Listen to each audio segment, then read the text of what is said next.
प्यारे विद्यार्थियों नमस्कार। मैं धनाराम सेवर आज कक्षा 6, 7 तथा 8 के लिए सामाजिक विज्ञान का एक टॉपिक लेकर आज की क्लास में हाजिर हुआ हूं। विद्यार्थियों, आज हम गुप्त काल के बारे में बात करेंगे।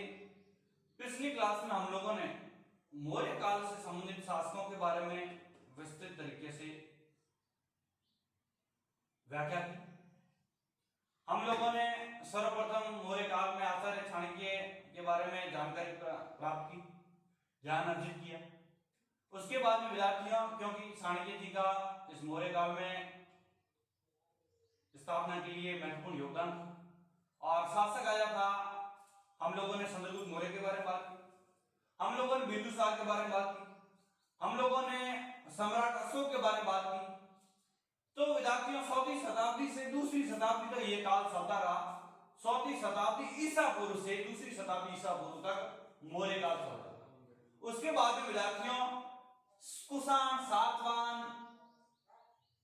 शुंग इस प्रकार के शासकों का उत्तरोत्तर काल आता रहा और ज्यादा है तो उसमें इतिहास में महत्वपूर्ण योगदान नहीं मिलता है। इसी कारण हम लोग आज गुप्त काल के बारे में विस्तृत तरीके से बात करें। तो विद्यार्थियों, गुप्त काल में गुप्त वंश के शासकों के द्वारा इसकी स्थापना की गई थी और गुप्त काल में सबसे पहले शासन व्यवस्था की बात करें तो गुप्त काल की स्थापना की थी 275 ईस्वी में। कौन सी ईस्वी में? 275 ईस्वी में एक शासक श्री गुप्त के द्वारा गुप्त काल की स्थापना की थी। किसके द्वारा? श्री गुप्त के द्वारा। तो विद्यार्थियों, श्री गुप्त के द्वारा गुप्त काल की स्थापना की गई 275 ईस्वी में। ध्यान दीजिएगा। अब गुप्त काल के हम लोग जो पढ़ेंगे तो आपकी जानकारी के लिए मैं थोड़ा बता देता हूं कि हम लोग गुप्त काल के 7 उत्तराधिकारियों की बात करेंगे। तो गुप्त काल में सबसे पहला उत्तराधिकारी है जो आपका आता है, वह आपका है चंद्रगुप्त प्रथम। सम्राट चंद्रगुप्त कह सकते हैं, सम्राट चंद्रगुप्त प्रथम। उसके बाद में विद्यार्थियों, सम्राट चंद्रगुप्त के बाद में एक उत्तराधिकारी आया था जिसका नाम है समुद्रगुप्त। क्या नाम है? समुद्रगुप्त। समुद्रगुप्त के बाद में उत्तराधिकारी आता है जिसका नाम है चंद्रगुप्त द्वितीय। उसे जो विक्रमादित्य के नाम से भी जाना जाता था, विक्रमादित्य के नाम से भी जाना जाता था। चंद्रगुप्त द्वितीय के बाद में एक और उत्तराधिकारी आता है जिसका नाम है कुमारगुप्त। कुमारगुप्त। कुमारगुप्त के बाद में बात करेंगे हम स्कंदगुप्त की, और स्कंदगुप्त के बाद में अंतिम शासक विष्णुगुप्त। इस प्रकार से ये गुप्त वंश का शासन है जो विष्णुगुप्त गुप्त है जो वंश चलता है। तो विद्यार्थियों, ये तो आपके समझने के हिसाब से मैंने बता दिया कि इस प्रकार से हम इस श्रृंखला से चलने वाले हैं। अभी शुरुआत कर रहे हैं हम लोग सबसे पहले चंद्रगुप्त प्रथम से। तो 200 गुप्त काल की बात करें तो 275 ईस्वी में श्री गुप्त ने गुप्त वंश की स्थापना की, यानी गुप्त वंश का संस्थापक श्री गुप्त था। उसके बाद में इतिहास में एक नॉर्मल सी जानकारी मिलती है एक उत्तराधिकारी के बारे में जिनका नाम है घटोत्कच। क्या नाम है? घटोत्कच। इसके बारे में इतिहास के अंदर इतनी ही जानकारी मिलती है कि घटोत्कच के समय गुप्त और लिस्वी के बीच में अच्छे संबंध स्थापित हुए। लिस्वी उत्तर भारत का एक राज्य था, उसके बीच में जो गुप्त वंश के शासकों और लिस्वी शासकों के बीच में अच्छे संबंध बनने शुरू हुए इस घटोत्कच के काल से। इतना आपको जानकारी है जो हम लोगों को इतिहास में जो मिलती है। शासक के बारे में बात करने वाले हैं जिसका नाम है चंद्रगुप्त प्रथम। तो चंद्रगुप्त के बारे में आपको अच्छे से जानकारी प्रोवाइड करवा देते हैं। चंद्रगुप्त प्रथम नाम क्या है? ध्यान दीजिए, ये सम्राट चंद्रगुप्त है। आपने मौर्य काल के अंदर मेरी क्लास में पढ़ा होगा, वह था चंद्रगुप्त मौर्य, लेकिन ये है आपका सम्राट चंद्रगुप्त। सम्राट चंद्रगुप्त, ध्यान दीजिएगा, आराम से सुनिए। प्रथम, ये सम्राट चंद्रगुप्त मौर्य काल का प्रतापी शासक था। कैसा शासक था? मौर्य काल कहना गलत रहेगा, गुप्त काल का, गुप्त काल का प्रतापी शासक था। और इन्होंने अपने काल में 319 और 320 ईस्वी में राज्यारोहण हुआ इनका। तो राज्यारोहण के समय इन्होंने एक समत की स्थापना की। किसके समय? राज्यारोहण के समय। किसके समय? राज्यारोहण के समय, यानी जब ये राजा बना उस समय विद्यार्थियों सम्राट चंद्रगुप्त प्रथम ने एक समत की स्थापना की। उस समत का नाम है गुप्त समत। क्या नाम है? गुप्त समत। आराम से सुनिए। गुप्त समत की स्थापना सम्राट चंद्रगुप्त प्रथम ने की। कब की? 319-20 ईस्वी में है जो की। वैसे गुप्त समत है, जो हम देख रहे हैं विक्रम समत है, शक समत है, उसके बारे में आपको एक अगले वीडियो में जानकारी प्रदान करेंगे। क्या होते हैं, एक खास वीडियो बनेंगे सिर्फ समत के बारे में। आपको वहां पर विक्रमादित्य क्या योगदान था, कुषाण का राजा कनिष्क का क्या योगदान था, उसने क्या कुछ किया। लेकिन अभी आपको दिमाग में इतना ही रखना है कि चंद्रगुप्त प्रथम, सम्राट चंद्रगुप्त प्रथम एक प्रतापी शासक था। उन्होंने 319-20 ईस्वी में राज्यारोहण के समय गुप्त समत की स्थापना की। ध्यान दीजिए विद्यार्थियों, गुप्त समत की स्थापना 319-20 ईस्वी में सम्राट चंद्रगुप्त ने की। साथ ही उसने लिच्छवी राजकुमारी, कहां की? लिच्छवी एक राज्य था, उसकी राजकुमारी थी लिच्छवी राजकुमारी थी, उसका नाम था कुमार देवी। क्या नाम था? कुमार देवी। गौर से सुनिए विद्यार्थियों, इतिहास है, आपको अच्छी सी चीजें मिलती है। पौराणिक समय में क्या कुछ हुआ करता था, राजाओं की राज व्यवस्था कैसी थी, किस प्रकार से उसकी सांस्कृतिक परंपराएं थी, उसके बारे में आपको विस्तृत जानकारी इतिहास में मिलने वाली है। तो कुमार देवी के साथ ये क्या कर देता है? विवाह कर देता है। कौन कर देता है? ये कुमार देवी के साथ सम्राट चंद्रगुप्त जी फर्स्ट साहब का क्या हो जाता है? विवाह हो जाता है। और कुछ वर्षों के बाद में जब विवाह हो जाता है तो कुमार देवी का एक पुत्र जन्म लेता है जिसका नाम होता है समुद्रगुप्त। क्या नाम होता है? समुद्रगुप्त। यही समुद्रगुप्त है, कुछ नहीं ज्यादा सोचने की आवश्यकता। यानी सम्राट चंद्रगुप्त जी के एक पुत्र होते हैं जिसका नाम है समुद्रगुप्त, और हो जाते हैं कुछ वर्ष तक साम्राज्य चलता है। उसके बाद में समुद्रगुप्त जी को ये बागडोर सौंप देता है चंद्रगुप्त, और अपनी सेवा से, अपने राज्य की साम्राज्य से सेवानिवृत्त हो जाता है चंद्रगुप्त प्रथम।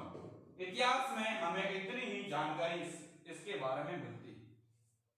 अब देखिए विद्यार्थियों, अपना टॉपिक आया है समुद्रगुप्त। गौर से सुनिए, समुद्रगुप्त के बारे में आपको अच्छी सी जानकारी प्रोवाइड करना। समुद्रगुप्त की बात करें विद्यार्थियों, तो ये समुद्रगुप्त आराम से दिमाग में आ गया होगा कि इसका किसका पुत्र था? चंद्रगुप्त प्रथम का पुत्र था, और इसकी माता का नाम कुमार देवी था, जो लिच्छवी राजकुमारी कुमार देवी के साथ चंद्रगुप्त प्रथम ने विवाह किया। तो उसकी एक संतान हुई जिसका नाम समुद्रगुप्त था। इसी कारण से हम कह सकते हैं कि चंद्रगुप्त प्रथम का पुत्र था समुद्रगुप्त, और इसकी माता का नाम था कुमारदेवी। क्या नाम था? कुमारदेवी। तो मैं लिख सकता हूं समुद्रगुप्त। क्या लिख सकता हूं? समुद्रगुप्त। तो ये समुद्रगुप्त वीणा वादक था। कैसा था? वीणा वादक, प्रजा पालक, कर्तव्यनिष्ठ राजा था। वीणा वादक यानी वीणा बजाने का उसको बहुत शौक था। प्रजा को पालने का कार्य करता था, मतलब हर प्रकार से प्रजा को सुखी जीवन में बिताना चाहता था। प्रजा पालक और कर्तव्यनिष्ठ राजा। कैसा राजा था? कर्तव्यनिष्ठ। ये समुद्रगुप्त वीणा वादक, कर्तव्यनिष्ठ, प्रजा पालक राजा था। और ये समुद्रगुप्त के बारे में अपन को इतिहास की जानकारी की बात करें तो विद्यार्थियों एक प्रशस्ति है, उस प्रशस्ति का नाम है प्रयाग प्रशस्ति। क्या नाम है? प्रयाग प्रशस्ति। प्रयाग प्रशस्ति जो समुद्रगुप्त का दरबारी कवि, जो युद्ध और शांति का मंत्री के नाम से भी इनको जाना जाता है, समुद्रगुप्त का दरबारी कवि जिनको युद्ध और शांति का मंत्री के रूप में जाना जाता है, जिन्होंने प्रयाग प्रशस्ति लिखी, प्रयाग प्रशस्ति लिखी। और उस प्रयाग प्रशस्ति का लेखक था हरिसेन। कौन था? हरिसेन। और मैं हरिसेन की बात कर रहा हूं। ये हरिसेन जिन्होंने प्रयाग प्रशस्ति लिखी, उस प्रयाग प्रशस्ति के अंदर आज भी हमें समुद्रगुप्त के बारे में है जो पता चलता है, इतिहास के बारे में। साथ ही साथ हम ये कह सकते हैं कि मध्य प्रदेश का सागर जिला है। कौन सा जिला? सागर जिला। सागर जिले में एक अभिलेख है, उस अभिलेख का नाम है एरन अभिलेख। एरन अभिलेख में भी इस समुद्रगुप्त के इतिहास के बारे में है जो अपन को जानकारी मिलती है। तो हम ये कह सकते हैं कि समुद्रगुप्त वीणावादक राजा था, प्रजा पालक राजा था, कर्तव्यनिष्ठ राजा था। इसके इतिहास के बारे में प्रयाग प्रशस्ति लिखी गई थी हरिसेन के द्वारा। उसके वो प्रयाग प्रशस्ति के अंदर समुद्रगुप्त के इतिहास के बारे में हमें जानकारी मिलती है। और मध्य प्रदेश के सागर जिले के अंदर एरन अभिलेख में है जो अपन को समुद्रगुप्त के जीवन काल के बारे में जानकारी मिलती है। साथ ही एक और आपको बात बताना चाहूंगा कि समुद्रगुप्त क्या था कि वह उन्होंने उत्तर भारत में काफी कह सकते हैं राज्यों को है जो क्या किया, परास्त किया और पूर्वोत्तर की ओर साम्राज्य तक, उत्तर भारत तथा पूर्वोत्तर की ओर साम्राज्य का विस्तार किया। और उस मतलब बहुत सारे युद्धों के अंदर वह कर्तव्यनिष्ठा से, मतलब वह शांति का तो मंत्री, वैसे शांति और मंत्री के हरिसेन जैसे दरबार कवि थे, तो समुद्रगुप्त जी वहां पर राजा थे। तो वो बहुत सारे युद्ध के अंदर उत्तर भारत और पूर्वोत्तर भारत में उनका साम्राज्य बहुत लंबा था। तो उसकी याद में बहुत सारे युद्ध जीतने के बाद में उसकी याद में उसने एक अश्वमेध यज्ञ की। क्या किया? अश्वमेध यज्ञ की। और अश्वमेध यज्ञ के अंदर उन्होंने, खास बात यह है विद्यार्थियों, ध्यान से सुनिए, गौर से सुनिए कि अश्वमेध यज्ञ में अश्व से अंकित, अश्व की कह सकते हैं चित्र से अंकित, अश्व के चित्र से अंकित उन्होंने क्या किया?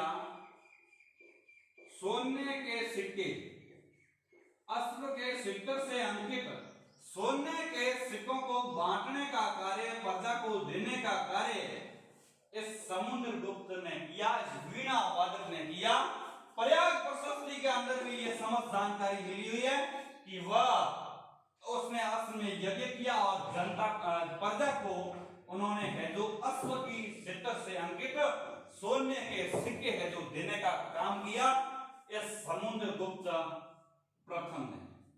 तो विद्यार्थियों ये था समुद्रगुप्त। और समुद्रगुप्त के बारे में आपके दिमाग में आ गया होगा, इतिहास के अंदर मत अंतर है, कोई कहता है रामगुप्त एक और राजा आया था, लेकिन एनसीईआरटी की बात करें तो उसके अंदर चंद्रगुप्त द्वितीय लिखा हुआ है, तो हम ये कह सकते हैं कि उसके बाद में एक उत्तराधिकारी और आता है जिसका नाम है चंद्रगुप्त द्वितीय। क्या नाम है? चंद्रगुप्त द्वितीय।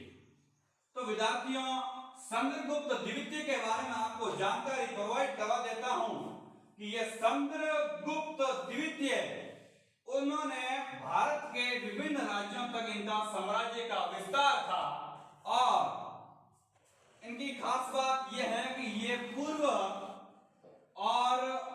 राज्य और यानी इनका साम्राज्य का विस्तार उत्तरी भारत और पूर्वी भारत तक काफी बड़ा साम्राज्य था। उत्तरी भारत और पूर्वी भारत तक इनका काफी बड़ा साम्राज्य था और इन्होंने बहुत सारे युद्धों के अंदर साम्राज्य विस्तार किया और विक्रमादित्य की यह जो उपाधि धारण की।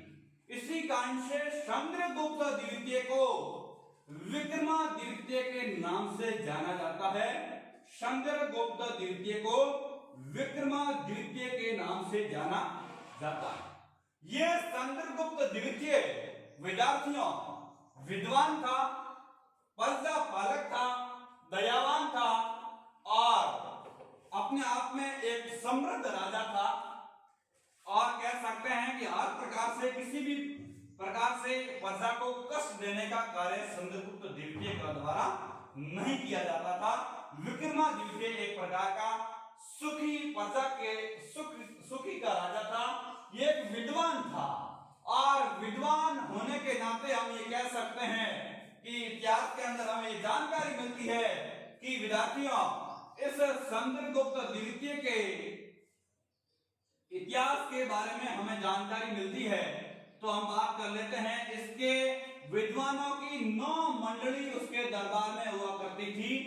9 मंडली, क्या 9 मंडली, विद्वानों की 9 मंडली इस चंद्रगुप्त द्वितीय के दरबार में हुआ करती थी।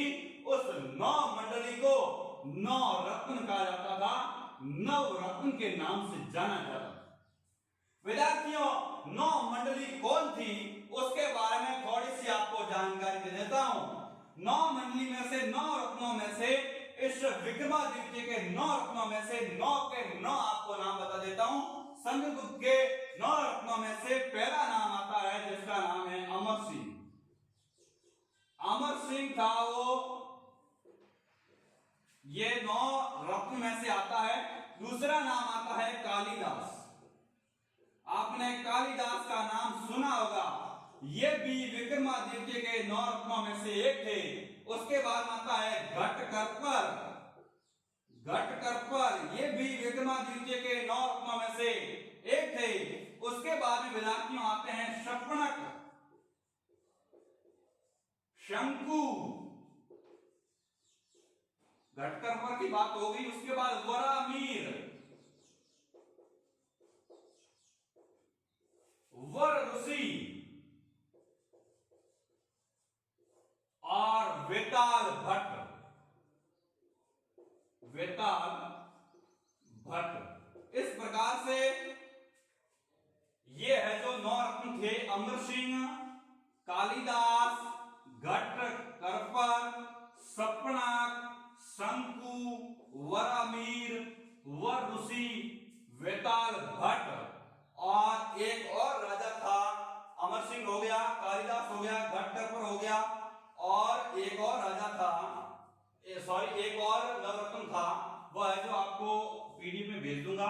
लेकिन अमर सिंह, कालिदास, घटकर्पर, शपनक, शंकु, वरामीर, नवरत्न, वेताल भट्ट और एक और था जिसका नाम आपको पीडीएफ में भेज दूंगा। विद्यार्थियों ये अमर सिंह, कालिदास, घटकर्पर, शपनक, शंकु, वरामीर, वररुषि और वेताल भट्ट 8 हो गए हैं। एक आध कोई रह गया है तो आपको पीडीएफ के माध्यम से प्रदान कर दिया जाएगा।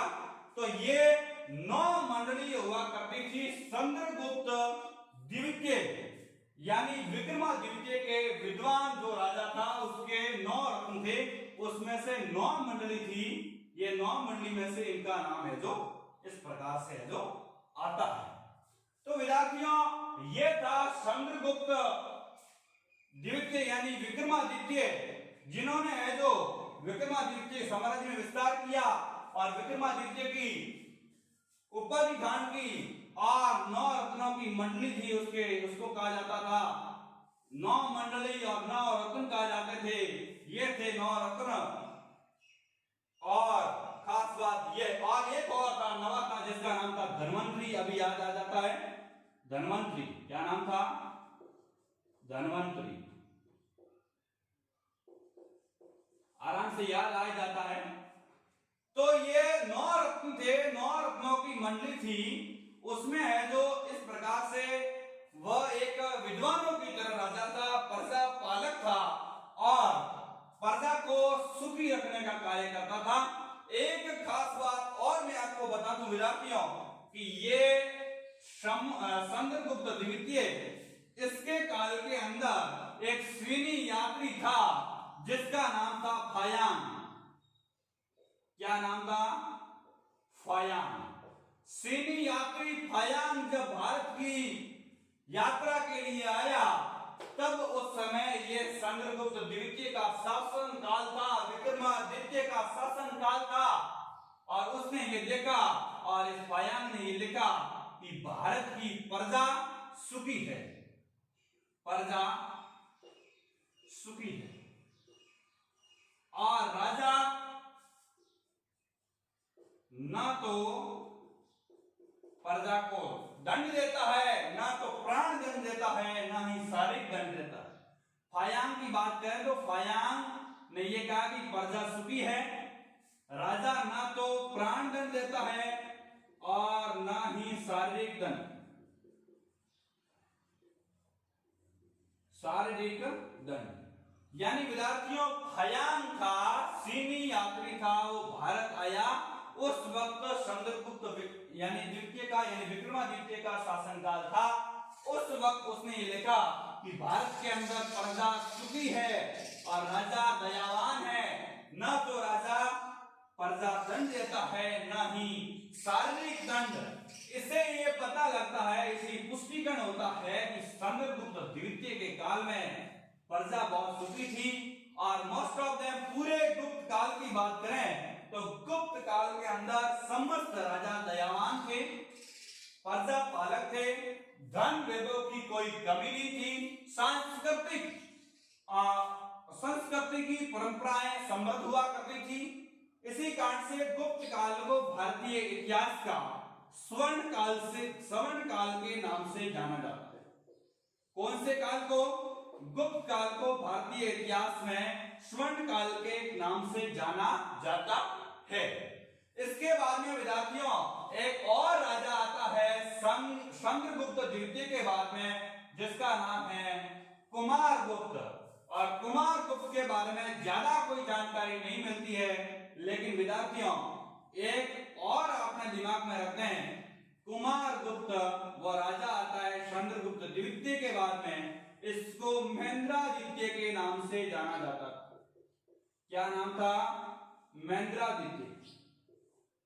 कुमारगुप्त था, इसको महेंद्रादित्य के बारे में जानकारी है जो मिलती है।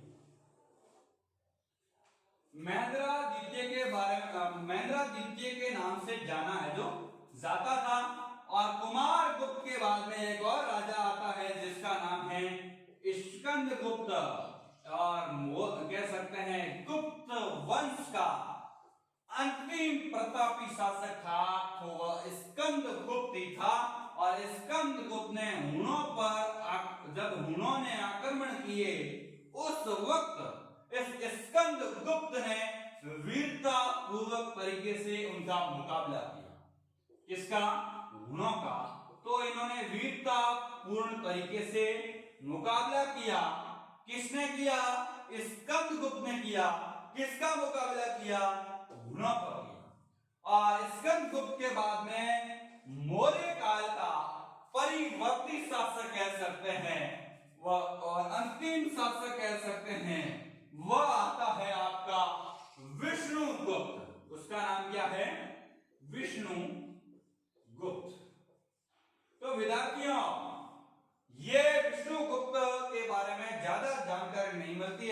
लेकिन परिवर्ती शासक ये था विष्णुगुप्त। और गुप्त वंश का, गुप्त काल का, गुप्त वंश का अंतिम शासक की बात करें तो विष्णुगुप्त था। और अंतिम प्रतापी शासक की बात करें तो उसमें स्कंदगुप्त का नाम है जो आता है। और कुमार गुप्त को महेंद्रादित्य के नाम से भी जाना जाता है। सम्राट समुद्रगुप्त के बारे में उसने है जो गुप्त संवत की स्थापना की। समुद्रगुप्त वीणा वादक था और मैंने बताया था आपको उसके बारे में संपूर्ण जानकारी।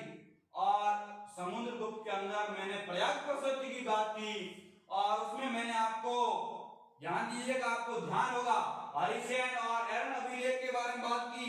हरिसेन ने प्रयाग प्रशस्ति लिखा था और मध्य प्रदेश के सागर जिले में एरन अभिलेख के बारे में बात की। उसके बाद में चंद्रगुप्त द्वितीय विक्रमादित्य की उपाधि धारण करने वाले 9 कुंडलियों के बारे में, 9 मंडली, 9 रत्नों के बारे में बात की। विद्वान राजा के बारे में बात की।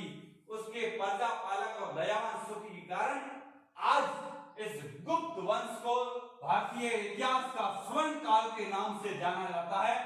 ये था गुप्त वंश और गुप्त वंश के शासकों के बारे में आपको विस्तृत जानकारी दी।